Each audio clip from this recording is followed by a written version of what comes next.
Bonjour à toutes et bonjour à tous. Bienvenue dans cette table ronde autour du sport et de l'industrie. Qui a dit qu'il n'y avait pas d'industrie en France? C'est un peu un thème. Souvent on dit que l'industrie a disparu en France parce qu'on a désindustrialisé la France. On a des exemples vivants du fait qu'en fait, on a des industries, on a de la production en France. Et je suis ravi qu'on aborde ce sujet avec trois maillons importants de cette chaîne. Yoann Chouraki, tu es président d'Hexagon Sport Robotics. Pardon, Yoann, voilà, il fallait que je me trompe évidemment. Qui fait des robots, et on va en parler un petit peu plus en détail. Bertrand Avillon, à ma gauche.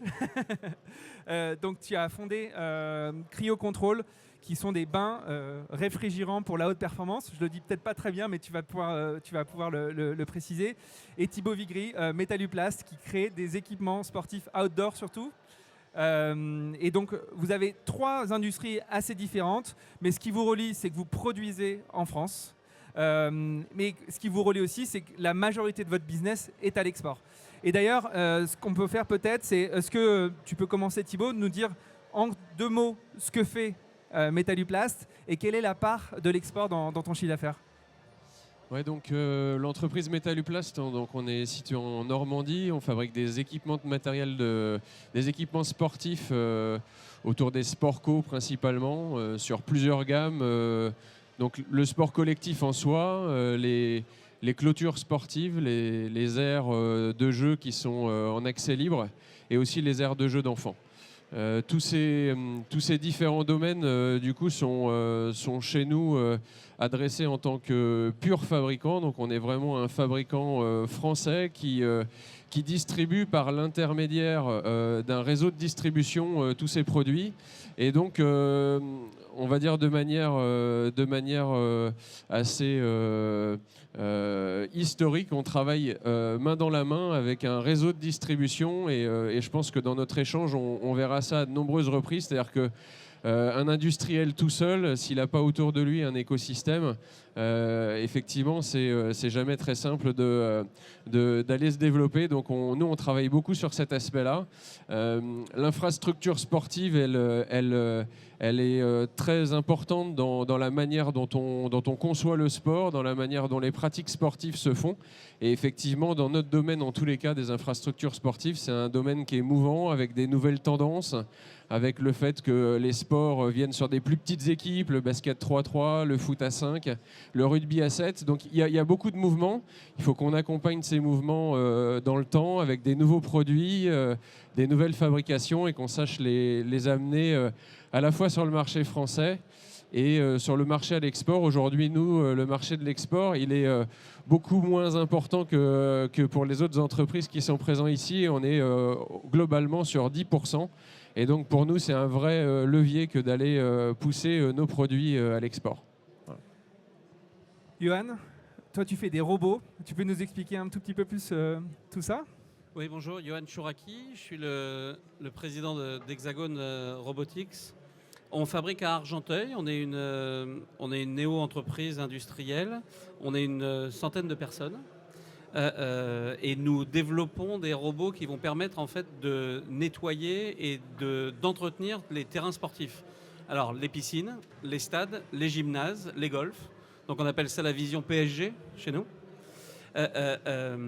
Et donc à partir de là, en fait, moi je suis venu ici aussi pour parler parce que on est le représentant. Je m'estime être le représentant en fait des acteurs de l'ombre, de ceux qu'on ne voit pas mais qui font que le sport existe. En fait, il y a plusieurs piliers dans le sport. En fait, il y a d'abord l'aspect sportif, bien entendu. En fait, les joueurs, les clubs, les associations, les coachs, l'aspect santé, l'aspect sportif. Il y a tous les équipementiers qui vont venir équiper justement tous ces sportifs. Et on peut même amener la nutrition à travers cet élément-là. Il y a ensuite les fabricants des installations. Pour fabriquer une arena comme ça, en fait, il va falloir des Bouygues, il va falloir des Eiffage, il va falloir des Metaluplast. Il va falloir en fait ces fabricants de paniers de basket, ces fabricants de buts. Et puis il va falloir à un moment donné, en fait, malgré tout, en fait, les entretenir, parce que tous les jours, en fait, ça va s'user, ça va se salir. plus il y a d'usage, la sueur. En plus, on est sur un monde du sport qui, en fait, au final, salit pas mal les chaussures, le temps quand c'est en extérieur. Enfin voilà, il va falloir couper l'herbe des stades. Il va falloir tracer des lignes. Il va falloir enlever le biofilm avec les virus, les bactéries qu'il peut y avoir dans une piscine. Et donc, nous, on s'est lancé la mission de robotiser en fait tous ces éléments-là et de devenir en fait un vrai acteur de l'ombre, en fait, celui qui fait que le sport peut exister avec ses installations et qu'en fait on les pérennise. Voilà un peu l'idée. Et à l'export, vous êtes Et à l'export, en fait, donc on est présent dans 57 pays dans le monde et ça représente à peu près 3/4 de notre chiffre d'affaires. Ok. Et c'est une boîte qui est donc située à Argenteuil. Tout à fait. Donc c'est pas des emplois délocalisables. Non, c'est vraiment du made in France. Et je pense que c'est aussi un point sur lequel on va insister. L'industrie en France, ce sont des emplois non délocalisables pour la plupart. Toi, tu es dans les bains froids. En fait, souvent, les athlètes, après leur prestation, on les voit qui vont dans des bains froids pour la récupération, pour tout un tas de choses. C'est ce que fait Cryocontrol. Tu peux nous expliquer ce que fait Cryocontrol et quel est aussi le fondement médical de tout ça? Ce serait pas mal de clarifier ça. Eh bien, tout à fait, oui. On fait ce qu'on appelle de la cryothérapie par immersion. Nous, ça fait 20 ans qu'on est dans ce domaine qui est effectivement un domaine de niche. On travaille principalement dans le sport de haut niveau, la haute performance. Plus récemment, on s'est ouvert plutôt aussi sur le parti médical et puis bien-être un petit peu, puisque c'est quelque chose qui se développe. Nous, on est basé à Toulouse, donc peut-être ça s'entend un petit peu, mais on est pas mal. C'est bien aussi parce que l'industrie, elle est un peu partout en France aussi. Hein. C'est pas que, on n'a pas besoin que d'un bureau et donc on s'étale un petit peu partout en France. Donc nous, on a des axes, on a décidé de se développer très verticalement. On est capable de faire des bains froids dans des arénas comme ça. On est capable de faire des jacuzzi froids, comme ça vous donne l'idée du produit, aussi bien fixe que portatif pour les grands événements sportifs. Puisque nous, nos clients principaux, c'est soit les clubs, donc au travers de leur structure de performance, soit les fédérations, mais aussi les grands événements sportifs qui régulent aussi notre volonté d'exporter. Voilà. On est les fournisseurs des Jeux Olympiques depuis Londres 2012. Donc on a fait Londres, on a fait Rio, on a fait Tokyo, et puis dernièrement, bien sûr, Paris. Enfin, bien sûr, en tout cas, on l'a fait. Et à chaque fois, on essaye d'installer dans le pays hôte des distributeurs qui nous permettent effectivement de développer de manière assez importante notre CA à l'export. Voilà. Super. Donc on a une boîte de Basse-Normandie, dans la région de Caen, une boîte de région parisienne et une boîte à Toulouse.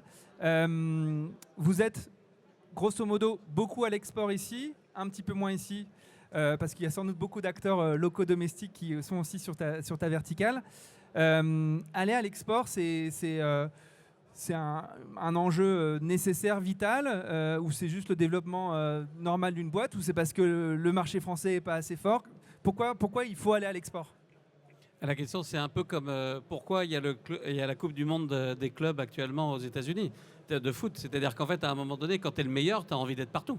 Et donc, si tu es meilleur... D'abord, partir à l'export, le seul et unique conseil, c'est que tu ne dois pas aller à l'export si tu n'es pas leader dans ton domaine, déjà chez toi.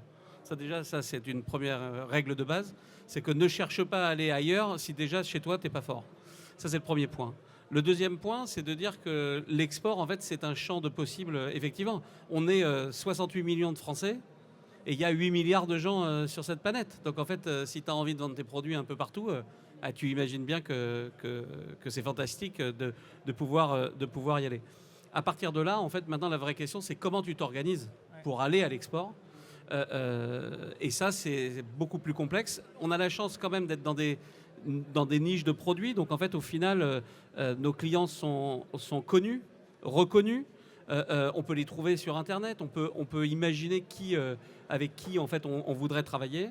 Et à partir de là, en fait, il faut bâtir, en termes de conseils, si je pouvais en donner un, ça serait de bâtir une intelligence économique, en fait, qui permet, en fait, d'avoir des analyses de marché de chaque pays, de comprendre quelles sont les parts de marché, qui sont les acteurs, qui fait ce que tu peux faire toi dans le monde et qui se propose par exemple en Norvège d'aller en Norvège. Et à partir de là, en fait, de bien identifier tout ça et puis d'y aller. Parce qu'en fait, à part, moi j'étais connu, là je vais bientôt avoir 50 ans cette année, mais je suis connu depuis 25 ans pour avoir un sac à dos. Et en fait, je me balade dans le monde entier avec mon sac à dos. Je suis un peu comme Franklin. Et en fait, voilà, je me balade de partout. Et en fait, j'ai pas peur. J'y vais, je frappe à des portes, je me prends des portes. Mais en fait, c'est ce qui me permet d'avoir développé la structure dans 57 pays aujourd'hui. Ok. Metaluplast est leader français sur les équipements sportifs. Et pourtant, c'est que 10% l'export. Tu peux nous expliquer pourquoi ? Alors, bon, déjà, effectivement, on est leader français et donc ça impose déjà de travailler sur le marché français parce qu'il faut quand même maintenir cette position-là. Et donc, en tant qu'entreprise qui est implantée sur un marché, il faut qu'on ait cette capacité à faire évoluer notre marché, à faire évoluer les produits, à avoir un rôle de prescripteur à la fois avec les fédérations, à la fois avec les clients finaux, pour donc faire monter en fait la pratique de ces sports et aussi défendre nos savoir-faire, notre valeur ajoutée, éventuellement aussi faire des barrières par rapport à d'autres concurrents étrangers qui quelquefois arrivent avec du prix mais pas forcément avec des produits qui sont sur la même gamme. Donc on travaille déjà beaucoup là-dessus et je pense que c'est un point qui est quand même important dans notre position que d'avoir ce rôle-là. Après, effectivement, étant donné cette part de marché sur la France, nous, c'est l'export qu'on va aller chercher. Historiquement, l'export, on va le chercher beaucoup sur les grands événements sportifs. Et là, du coup, on a par le passé réussi à faire notre réseau pour aller chercher ces grands événements. Et là où c'est plus difficile, c'est du coup d'aller sur le marché récurrent, sur le marché du quotidien, comme on le fait en fait en France, où il y a, bien sûr, on va être sur des grands clubs, mais le quotidien, c'est quand même toutes les communes qui doivent renouveler leur matériel. On voit que le modèle français qui est que l'argent il part d'une politique publique, gouvernementale et puis il descend sur toutes les communes, ça c'est un modèle qui est quand même assez français et qu'en fait dans chaque pays, la manière d'aller chercher ces acteurs, ces marchés-là, ces clients, c'est pas toujours les mêmes. Et donc de découvrir ça, de savoir comment on l'attaque, c'est pas toujours simple. Et nous, l'infrastructure, elle peut être dans une école, elle peut être effectivement dans un centre technique, elle peut être chez un privé. Et en fait, aller trouver tous ces acteurs-là, savoir comment on doit les attaquer. Une fois qu'on va avoir trouvé le bon réseau, on a les arguments et on a les produits pour ensuite faire notre métier. Mais trouver ça, c'est pas toujours simple. Et en fait, on n'est pas globalement suffisamment accompagné là-dessus. Ouais. Tu as commencé à poser le sujet de la réglementation. Je me tourne vers toi. Tu es sur des dispositifs médicaux sportifs. Je suppose que dès que ça touche au médical, tu es soumis à pas mal de contraintes. Est-ce que ces contraintes, c'est un atout ? Parce qu'en fait, la France a normalisé des choses, ou c'est plutôt une galère d'emporter avec toi toutes ces contraintes, parce qu'en effet, les autres pays sont peut-être moins soumis à des contraintes, ils jouent sur les prix, etc. Oui, on peut dire que c'est un atout quand même d'avoir ces règles, puisque une fois que nous, on arrive à se plier à des règles hyper contraignantes qui sont les nôtres, partout où on va dire que c'est plus simple. Ouais. En général, voilà. Donc ça, c'est effectivement un atout. Nos produits ne sont pas des dispositifs médicaux, ce qui permet d'éviter quand même pas mal de problématiques, notamment d'homologation dans des pays.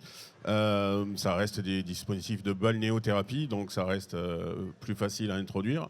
Mais c'est vrai que les normes CE, quasiment partout dans le monde, ça passe parce que c'est reconnu de haute qualité. Et effectivement, souvent ailleurs, c'est beaucoup plus léger que chez nous, notamment même en termes d'hygiène, puisque nous, en France, on est contrôlé par l'ARS, l'Agence régionale de santé, qui contrôle les eaux de baignade. Et donc, effectivement, on est plutôt très, très, très, très à la pointe par rapport à d'autres pays où, effectivement, c'est plutôt annexe. Ouais. Mais c'est pas en tout, quoi. Enfin, ouais. Voilà. Et toi qui es dans 57 pays, est-ce que le savoir-faire français, le Made in France, c'est un atout pour aller conquérir le monde ? Non. Comme ça, au moins, c'est clair. Ça l'était, ça ne l'est plus.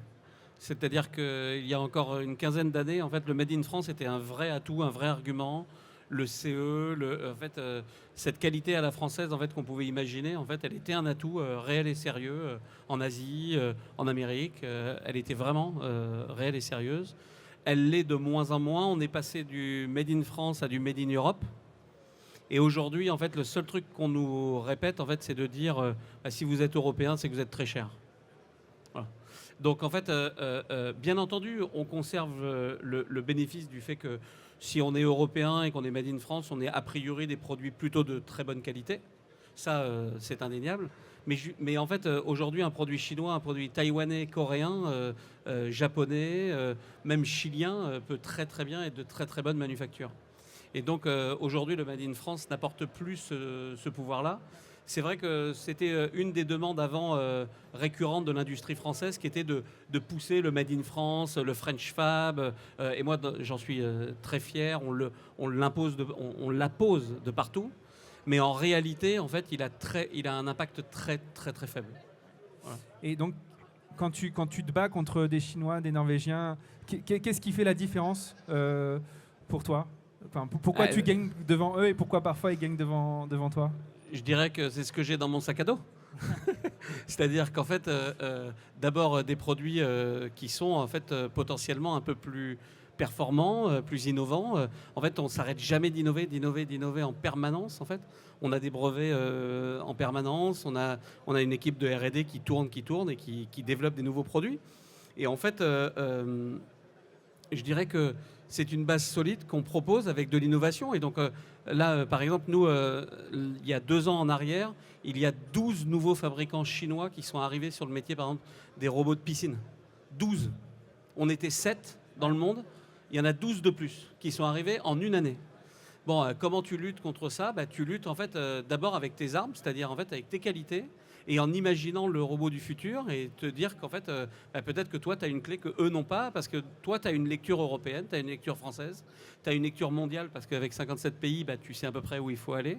Je ne dis pas que j'ai la clé d'ailleurs, parce qu'en fait, je ne peux pas présumer du futur. Donc il faut rester hyper humble. Et peut-être que d'ailleurs, l'export, en fait, il t'apprend en fait justement cette mauvaise arrogance française, du Made in France, du je suis fantastique, je suis merveilleux, je suis exceptionnel. Parce qu'en fait, tu t'aperçois que dans le monde entier, il y a des gens exceptionnels. Ouais. Il y a des gens merveilleux partout. Et qu'en fait, que ce soit en Afrique, en Amérique du Sud, en Asie, il va y avoir des gens extraordinaires avec des idées extraordinaires. L'important, c'est que tu te nourrisses de tout ça et qu'en fait, t'en fasses une force et que tu puisses apporter aux gens les choses qu'ils veulent. Mmh. Voilà. On loue souvent à la France sa capacité créative, sa capacité d'innovation, mais quand on est dans l'industrie et du hardware, c'est des temps de production très longs. Entre le moment où il y a l'idée et le moment où c'est commercialisé, il se passe beaucoup de temps. Tu disais tout à l'heure, ça évolue beaucoup.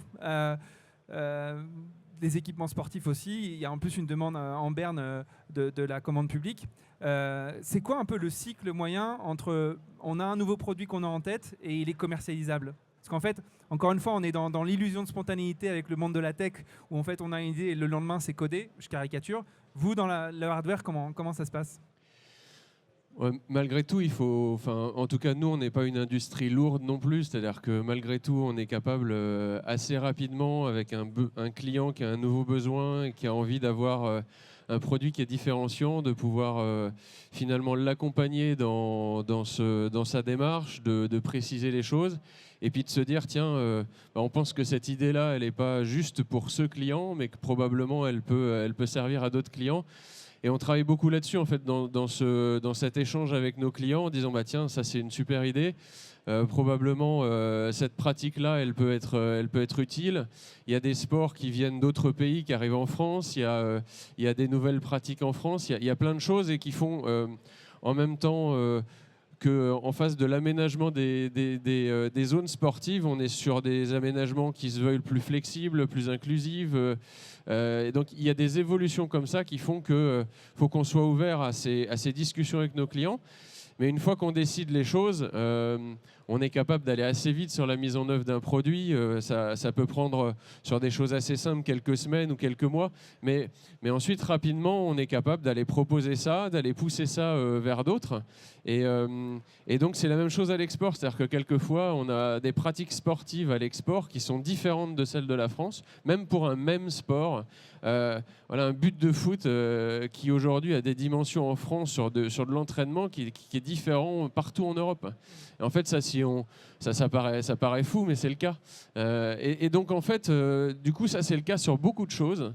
Et si au-delà d'aller chercher les bons clients, mais si on ne se pose pas la question de quelles sont les pratiques, de quelles sont les spécificités, on passe à côté de ça. Et je pense que là où on fait la différence, en tout cas, moi je suis persuadé de ça, c'est dans cette relation client, dans le fait qu'on apporte en face de nos produits aussi du service et qu'on crée une vraie relation dans le temps. On voit qu'à l'export, en tous les cas, moi dans mon domaine, il y a des acteurs qui sont souvent assez mouvants. C'est pas toujours le même qu'on va retrouver année après année. Et si on n'a pas un réseau régulier, qu'on n'est pas en contact avec le marché final, quelquefois on a l'impression d'être intégré dans le pays. Et si on ne fait pas cet effort régulièrement, on se retrouve finalement sur le marché d'après où on a fait un coup d'épée dans l'eau. Ouais. Et je voudrais juste rajouter et rebondir un peu sur le côté, quand tu posais la question sur le Made in France. Il y a en fait, on est aujourd'hui ici sur sport et industrie. Et industrie, en fait, la différence entre un artisan et un industriel, c'est quoi? Et en fait, la vérité, en fait, c'est que l'industriel, en fait, est capable de répéter, la répétabilité. Et en fait, Métalluplast, par exemple, s'il est leader en fait dans son domaine, c'est parce qu'en fait, il sait répéter avec qualité en permanence, en fait, ce qu'il sait faire. Et souvent, on parle justement, quand tu dis oui, mais alors on fait de l'innovation, le machin truc. Oui, mais l'innovation, en fait, il va falloir la répéter. Nous, par exemple, quand tu as 25 000 robots qui tournent dans des piscines publiques actuellement, là, ce matin, il y a 25 000 robots qui se sont fait mettre de partout dans le monde. En fait, Made in France ou Made in Korea ou Made in ce qu'on veut, en fait, il y a un moment donné, il faut que ces 25 000 là, en fait, quand tu appuies sur le bouton, ça tourne. Il faut que quand nous, on livre à chaque fois les machines, il faut qu'elles en fait, elles tournent. Et en fait, c'est cette force-là. C'est d'ailleurs la plus grande force, a priori, pour moi, des Chinois. C'est qu'en fait, au-delà de l'innovation, au-delà des choses, c'est qu'en fait, ils savent produire et ils savent répéter la production, en fait, avec qualité. Le Made in France, en fait, il est souvent lié d'ailleurs à de l'artisanat. Mais le succès de LVMH, le succès de grandes boîtes françaises d'assaut, en fait, et Métalluplast, par exemple, c'est aussi cette capacité à être industriel et savoir répéter les choses. Et ça, c'est important aussi parce que souvent, on se dit, je suis industriel, qu'est-ce que ça veut dire? En fait, la différence, c'est que je ne suis pas un artisan, je suis là pour répéter les choses. Et donc, je performe et en fait, je suis excellent tous les jours. Et comment on est excellent? C'est par l'habitude. Ouais. Tu disais tout à l'heure, il y a parfois aussi des tendances fortes qui émergent. Aujourd'hui, qu'est-ce qu'on te demande comme infrastructure? Est-ce que les terrains de paddle, ça devient le nouvel Eldorado et on te demande de faire que des terrains de paddle? Et il y a des acteurs qui se sont verticalisés sur le terrain de paddle. Comment tu fais face à cette nouvelle demande qui nécessite d'être innovant et très agile pour pouvoir livrer rapidement? Alors le paddle, il est un peu spécifique parce qu'effectivement, c'est un métier de spécialistes qui viennent tous d'Espagne et qui se sont spécialisés dans ce produit et uniquement ce produit. Donc il y a un sujet de coût et un sujet de positionnement prix. Mais si on met ça de côté, il y a énormément effectivement de nouvelles pratiques et on voit que toutes les fédérations, j'en ai parlé tout à l'heure sur le foot, donc on est passé au foot à 5, donc avec des terrains spécifiques qui ont été portés par la Fédération internationale de foot et la FFF. Sur le basket, la FIBA a lancé le basket 3-3 qui a été présent aux derniers Jeux Olympiques.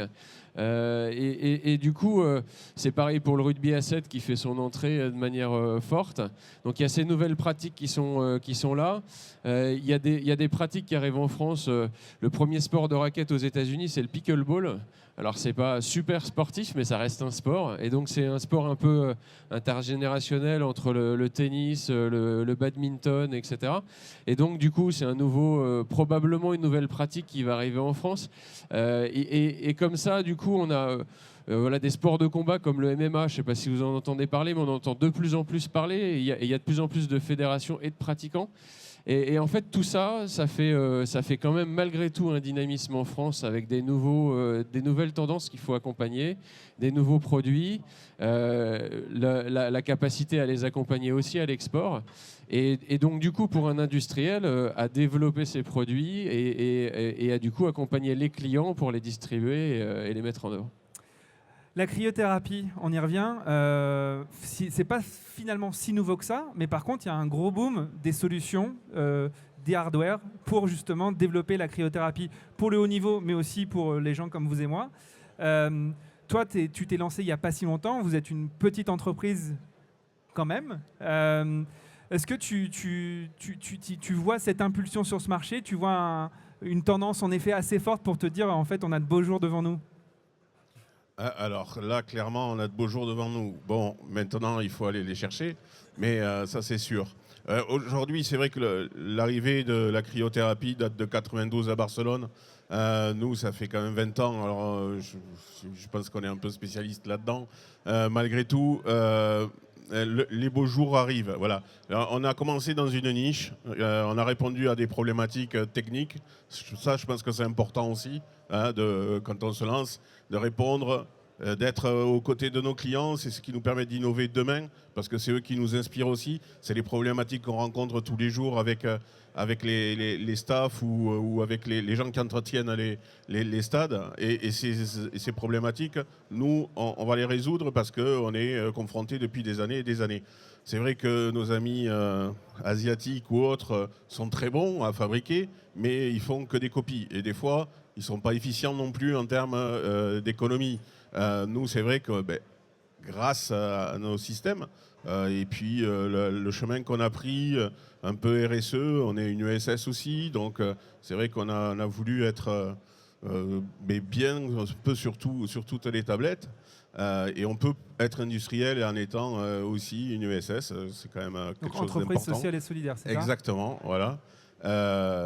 Et donc, ça nous permet le savoir-faire, je pense, être à l'écoute des clients, voir comment le marché va partir, être plus efficient, avoir des produits plus éco-responsables. Alors, dans des endroits, ils s'en foutent, hein, mais dans beaucoup d'endroits, c'est quand même important. C'est important. Et ça, pour se donner une idée, nous, on arrive à produire en France un produit qui est au même prix que des parts des Chinois qui font du gros volume ou du dropshipping. Voilà.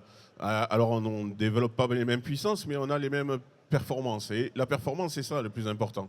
Et l'efficience. Donc, quand on a performance et efficience, c'est ce qui fait la différence après sur le marché, puisqu'on peut répondre rapidement. Pour donner une idée, on a délivré 100 bains froids pendant les Jeux. On a eu le marché fin février, c'était pour juin. Donc, personne ne pouvait le faire si on n'était pas sur place. Et cette souplesse qu'il faut avoir sur les marchés à l'étranger, être rusé, malin. Moi, j'ai toujours tendance à être un joueur. Bon, je joue au rugby, mais voilà, on est là-dedans à chercher le filon, aller l'attraper et puis de ne pas le lâcher. J'ai pas un sac à dos et je suis pas Franklin, mais ça pourrait le faire aussi. Et on voyage beaucoup et je crois que c'est notre savoir-faire qui est important, quoi. Parce que des copieurs, il y en aura toujours. Et c'est bon. Parce qu'on se dit que le marché, aujourd'hui, de bain froid, effectivement, je suis pire que toi, Yohan, parce que moi, j'ai peut-être... avant, on était deux, un Australien et un Français. Aujourd'hui, on doit être peut-être 300. Mais 300 qui font, il y a 3 ans, qui sont devenus les plus grands ingénieurs du bain froid. Mais voilà, on se bat. Et puis, on a défini cette verticalité qui est forte, où on est capable de faire les plus beaux bassins du monde au centre d'entraînement du PSG, comme à l'Opéra, parce que la récupération est très transverse, par contre. Et donc, ça va aussi bien du Cirque du Soleil à la Formule 1, en passant par la natation. Et effectivement, aujourd'hui, un petit mass market s'ouvre quand même de manière assez intéressante vers le bien-être et le soin. Donc, c'est quelque chose qui est effectivement plutôt positif pour la suite. Il faut savoir être résilient, patient, et le temps long nous amène aussi une capacité à innover plus facilement parce qu'on a vraiment beaucoup de références. Super. La question baguette magique. Là, je vous donne une baguette magique. Vous pouvez lancer des recommandations, des lois, des pratiques, celles que vous voulez, qui favoriseraient votre activité. Qu'est-ce que tu ferais ? Je dirais ce que j'ai évoqué tout à l'heure, le fait qu'on puisse se regrouper avec un certain nombre d'acteurs. Alors tout à l'heure, Johan parlait des différents piliers, etc. Mais rien qu'autour de la table, on est 3 piliers différents de ce qu'il y a besoin pour l'économie du sport.